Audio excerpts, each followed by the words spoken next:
Welcome back to another technical video. Today we're going to be going through your question, answering it, and hopefully finding that solution. Guys, remember to stay just a little bit crazy like me, and hopefully you get to that resolution. Now, let's continue on to the video.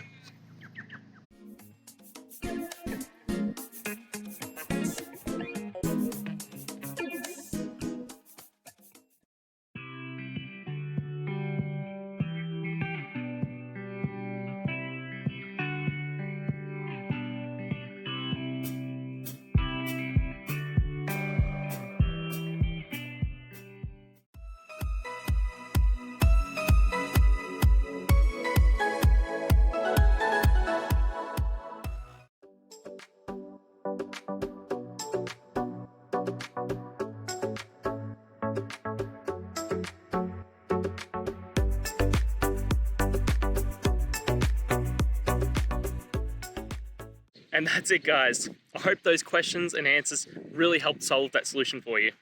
If it did, please hit subscribe. I'd really appreciate it.